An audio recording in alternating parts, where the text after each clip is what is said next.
नमस्कार सभी को।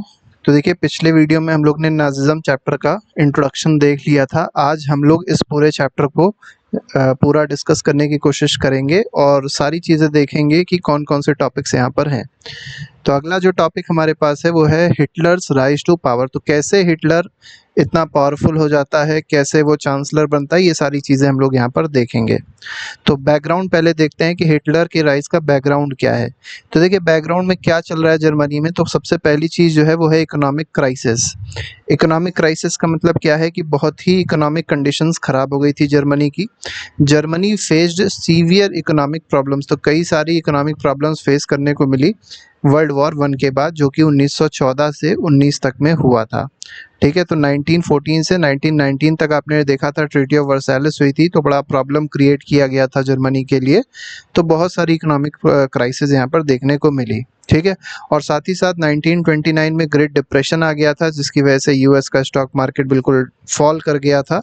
और इस वजह से क्या हुआ कि यहाँ पर जर्मनी में अलग तरीके की प्रॉब्लम्स देखने को मिल रही थी। बैंक जो थे वो फेल हो गए थे, बैंक बहुत ज़्यादा घाटे में चले गए थे। बड़े बड़े बिजनेस जो थे वो सब बंद हो गए थे, और जिसकी वजह से अनएम्प्लॉयमेंट क्या हो गई थी, बहुत तेज़ी से बढ़ गई थी।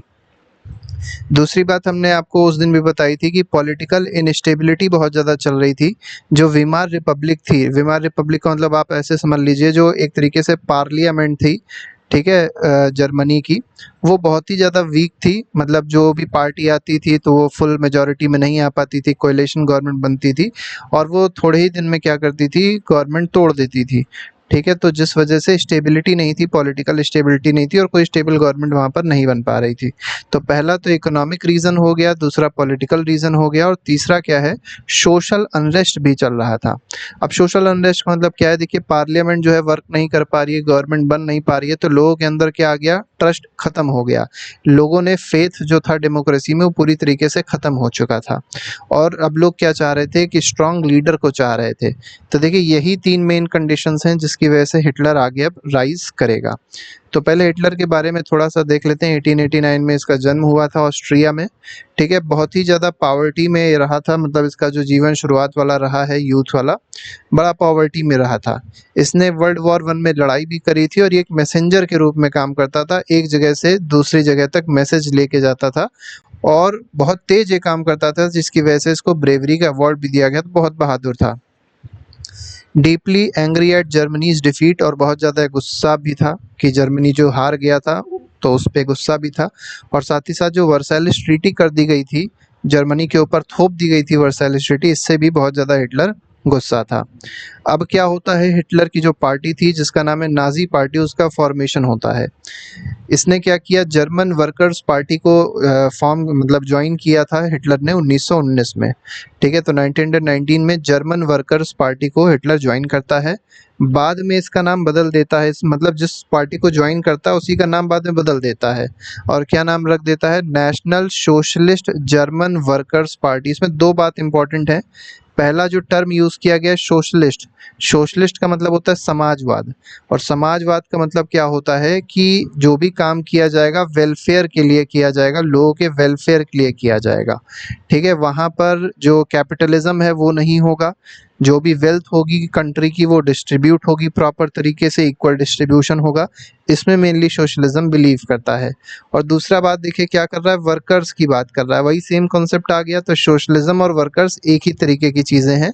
तो मतलब ये क्या करने वाला है, लोगों को, जो गरीब लोग हैं, जो मिडिल क्लास लोग हैं, उनको अपनी पार्टी से जोड़ने वाला है, और इसीलिए इसने अपना नाम जो है, अपनी पार्टी का नाम बदल दिया है। तो पहले केवल वर्कर्स था, अब क्या है, सोशलिज्म भी उसमें जोड़ दिया गया है, और इसी पार्टी को बाद में क्या कहा गया, नाजी पार्टी भी कहा गया। ट्राई टू सीज पावर, इसने पावर कब्जा करने की कोशिश करी थी 1923 में, लेकिन ये फेल हो गया था। ठीक है, मतलब जो भी पावर पहले आपको पता ही है पार्लियामेंट के पास थी, वहाँ पर उसको इसने ख़त्म करने की कोशिश करी, लेकिन ये फेल हो गया और इसको जेल में बंद कर दिया गया था।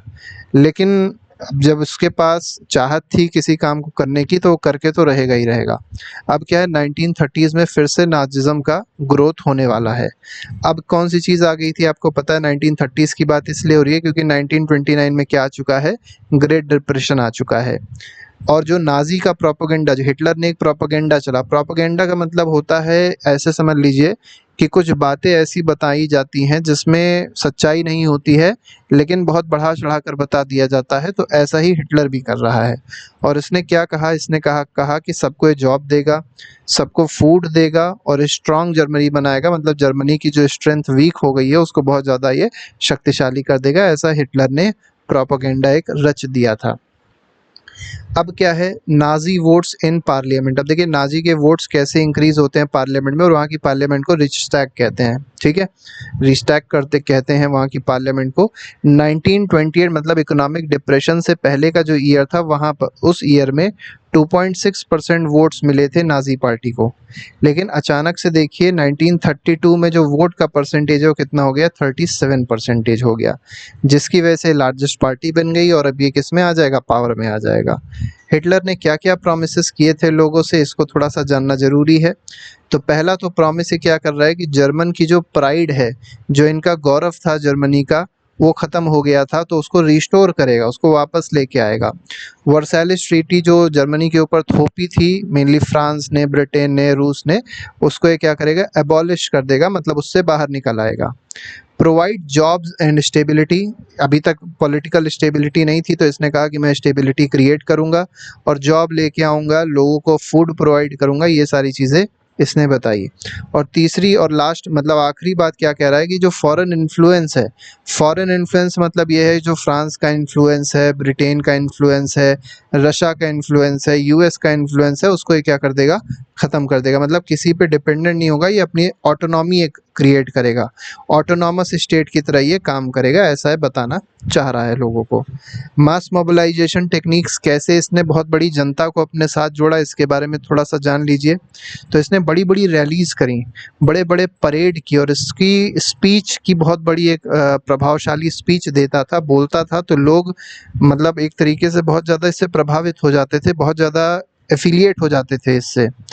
इसने स्वास्तिक सिंबल को यूज़ किया। नाजी सल्यूट, एक नया सल्यूट इसने क्रिएट किया था, आपने देखा होगा हाथ को आगे लेके जाते हैं जिसमें लोग, और फ्लैग्स इसने बनवाए, नाजी के फ्लैग बनवाए। तो इस तरीके से लोगों को मोबिलाइज कर रहा था। और अपनी इमेज किस तरीके से पोर्ट्रे करी कि ये सेवियर है, जर्मनी का सेवियर है, जर्मनी का मसीहा है। तो इस तरीके से इसने अपनी इमेज को पोर्ट्रे किया। अब क्या है, अब पावर इसके पास आ गई है, तो ये क्या करने वाला है, डिक्टेटरशिप क्रिएट करेगा। मतलब अब लोगों को वैसे भी डेमोक्रेसी अच्छी नहीं लग रही है, स्ट्रांग लीडर चाहिए, स्ट्रांग लीडर मिल गया, अब ये भी तो कुछ ना कुछ करेगा। तो ये क्या कर रहा है, डिक्टेटरशिप वहाँ पर लाने वाला है। इसने अपने आप को चांसलर डिक्लेयर कर लिया जनवरी 1933 में, ठीक है। और यहाँ पर क्या है, तो देखिए अगला काम क्या होने जा रहा है, यूज दी रीस्टैग फायर। अब यहाँ पर एक बहुत इंपॉर्टेंट कॉन्सेप्ट दिया गया, रीस्टैग फायर। इसका मतलब क्या है, वहाँ की जो पार्लियामेंट थी रीस्टैग, वहाँ पर क्या लगा दी गई थी, आग लगा दी गई थी। अब आग किसने लगाई थी, कई लोग बोलते हैं कि हिटलर ने खुद आग लगवाई थी वहाँ की पार्लियामेंट में, और कुछ क्या बताते हैं जो कम्युनिस्ट लीडर थे उन लोग ने आग लगवाई थी, as an excuse to remove civil rights. तो देखिए इसने किया क्या, अब यहाँ पर जब ये आग लग गई पार्लियामेंट में, तो इसने क्या किया, जो भी लोगों को राइट्स मिले थे वो यहीं पे समाप्त कर दिए। कहा कि अब लोगों के पास सिविल राइट्स नहीं रहेंगे, उस पर रिस्ट्रिक्शंस होंगे। तो ये अब हिटलर करने जा रहा है। और आपको पता ही है, राइट्स अगर बात करी आती है सिविल राइट्स की, वो केवल डेमोक्रेसी में रहते हैं, कभी भी डिक्टेटरशिप में लोगों के पास राइट्स नहीं होते हैं।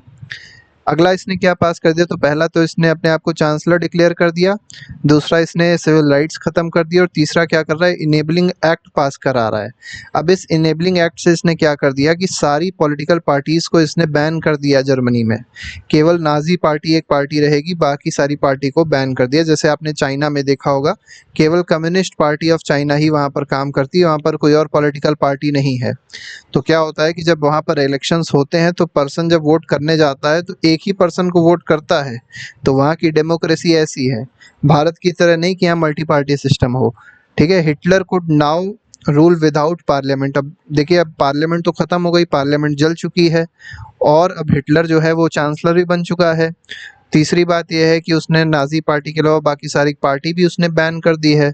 तो अब क्या है कि हिटलर बिना पार्लियामेंट के रूल कर सकता है। तो ये सारी प्रॉपर्टीज किसकी हैं, डिक्टेटरशिप की है। तो डिक्टेटरशिप जो आ रही है जर्मनी में, वो आपको दिखाई पड़ गई होगी किस तरीके से इंट्रोड्यूस हो रही है। अगला क्या है कि सोसाइटी भी ऐसे कंट्रोल करने जा रहा है ये। तो देखिए, एक सोसाइटी को कंट्रोल करने के लिए इसने कुछ स्पेशल फोर्सेस बनाई, जैसे गेस्टापो बनाई जिसको सीक्रेट पुलिस कहा जाता था, एसएस बनाया जो प्रोटेक्शन स्क्वाड था, एसए बनाया जिसका नाम स्टॉर्म ट्रूपर्स था। तो इन फोर्सेस के वजह से, इन फोर्सेस की हेल्प से ये क्या कर रहा है, सोसाइटी को कंट्रोल करने की कोशिश कर रहा है। सीक्रेट पुलिस का आपको काम पता समझ में आ ही गया होगा कि इसके इसके पार्टी के खिलाफ जो भी बात करेगा उसको वो इन लोग को पता चल जाता था, और वो क्या करते थे, उस पर्सन को या उस ऑर्गेनाइजेशन को ख़त्म कर देते थे। कंसेंट्रेशन कैंप्स बनाए गए कम्युनिस्ट के लिए, ज्यूस के लिए कंसेंट्रेशन कैंप्स बनाए गए। कंसेंट्रेशन कैंप्स मतलब एक बड़े बड़े कैंप होते थे, और वहाँ पर अब जैसे 1 लाख लोग वहाँ पर जाने हैं तो जगह केवल 10,000 की होती थी, लेकिन उसमें ठूस ठूस के 1 लाख लोग भर दिए जाते थे, कंसेंट्रेट कर दिए जाते थे। इसीलिए उसको क्या कहा गया, कंसेंट्रेशन कैंप कहा गया है। और ये मेनली जर्मन जो रेस थी उसके लिए नहीं बनाया गया था, जो कम्युनिस्ट लीडर्स थे जो इसके खिलाफ बोलते थे उनके लिए बनाया गया था, ज्यूस के लिए बनाया गया था। हाँ, कुछ जर्मन्स भी थे जो मेनली फिजिकली हैंडीकैप्ड थे, उनको भी इसी में डाल दिया जाता था। ठीक है, तो ये एक तरीके से बड़ा ख़राब चीज़ थी। आगे देखिए, इकोनॉमिक पॉलिसीज़ की बात अगर करी जाए, इसने इकोनॉमिक पॉलिसी में क्या लेके आया। इकोनॉमिस्ट एक हैं जाल्मर शार्ट्स, ठीक है, तो ये इकोनॉमिस्ट हैं, इन्होंने रिकवरी की बात करी है। और रिकवरी के लिए इन्होंने क्या क्या स्टार्ट किया, तो हाईवे और वोक्सवैगन कार का प्रोडक्शन स्टार्ट हुआ। ठीक है, हाईवे बनना स्टार्ट हो गया। अब आपको पता होगा वोक्सवैगन आज भी बहुत ज़्यादा फेमस है, ये जर्मन की कंपनी है, जर्मनी की कंपनी है, तो इसका प्रोडक्शन स्टार्ट होता है। एम्प्लॉयमेंट मिली लोगों को, तो फुल एम्प्लॉयमेंट अचीव हो गया या अचीव होने की कोशिश करी गई। हैवी मिलिट्री इन्वेस्टमेंट, ये बहुत इंपॉर्टेंट है। अब हिटलर क्या कर रहा है, अपने आप को मिलिट्री में एनरिच कर रहा है, मिलिट्री अपनी स्ट्रांग बना रहा है, स्ट्रेंथन कर रहा है। ठीक है, जिससे कोई आगे वॉर होती है तो उसके लिए पहले से प्रिपेयर रहे। फॉरेन पॉलिसी में क्या क्या इसने चेंजेस किए, कौन कौन से सक्सेस मिले। तो जो लीग ऑफ नेशंस बना था वर्ल्ड वॉर 1 के ख़त्म होने के बाद, जो लीग ऑफ नेशंस बनाया गया था कि लीग ऑफ नेशंस जो कहेगा उसकी बात मानी जाएगी, और ये फर्दर वॉर को प्रिवेंट करेगा और पीस को मेंटेन करेगा वर्ल्ड में। ठीक है, तो इसने इसको छोड़ दिया। दूसरा, राइन लैंड जो था उसको इसने रीऑक्यूपाई कर लिया। आपको पता होगा राइन लैंड के बारे में, एक बार दिखा देते हैं मैप में, क्योंकि ये बहुत इंपॉर्टेंट एरिया है, उसको ये रीऑक्यूपाई करने जा रहा है। देखिए, राइन लैंड ये है, ये जो आपको एरिया दिखाई पड़ रहा होगा, ये जो पूरा एरिया है इसको कहते हैं राइनलैंड। अब देखिए, ये इंपॉर्टेंट क्यों है, क्योंकि ये बफर की तरह काम कर रहा था फ्रांस और जर्मनी के बीच में।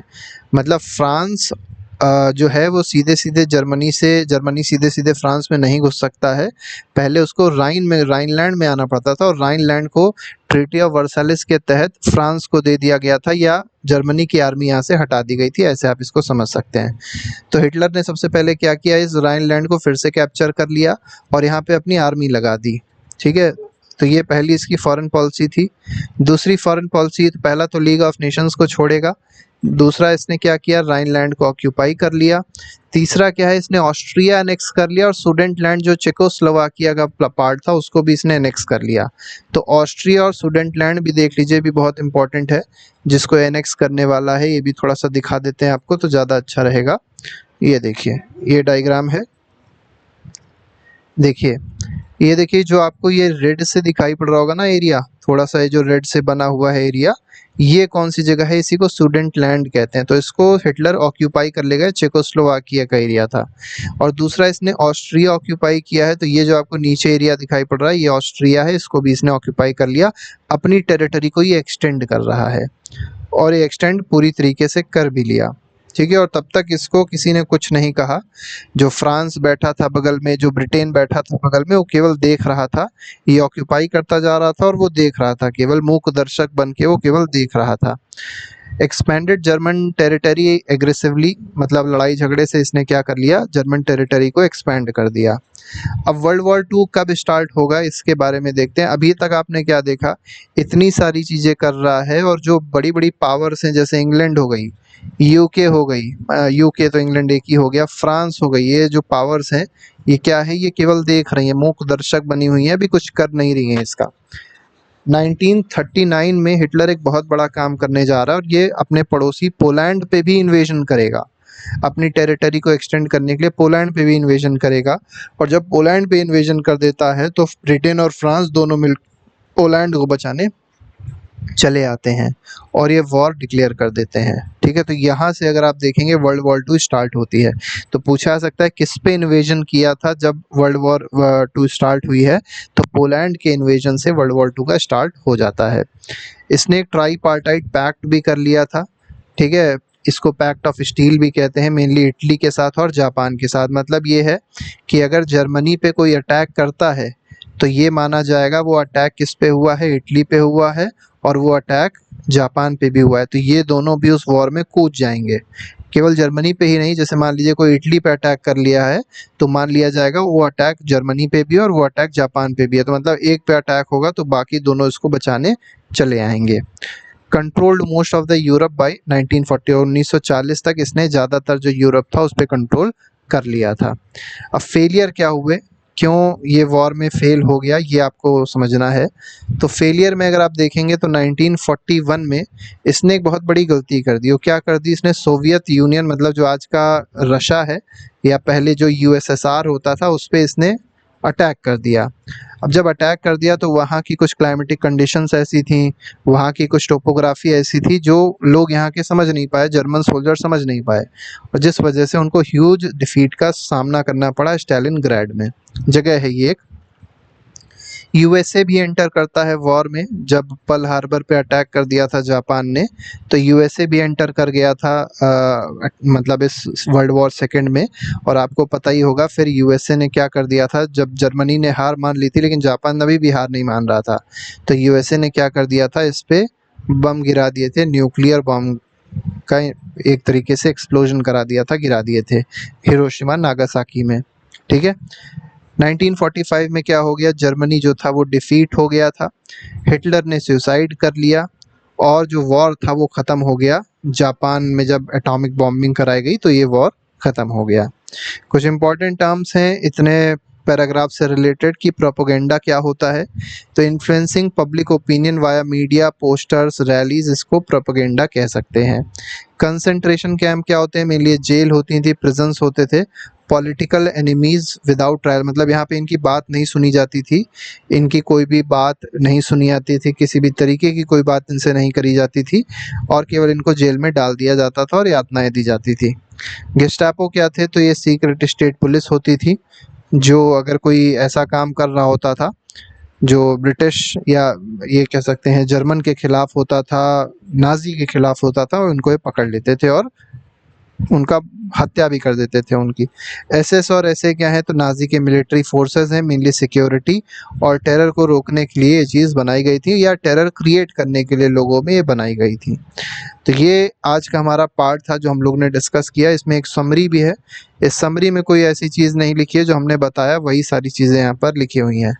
अगले पार्ट में हम लोग क्या डिस्कस करेंगे, तो नाजी का world view, the Nazi world view अगला पोर्शन रहेगा, अगला पार्ट रहेगा, उसको हम लोग अगले वीडियो में डिस्कस करेंगे। ठीक है, टिल देन थैंक यू।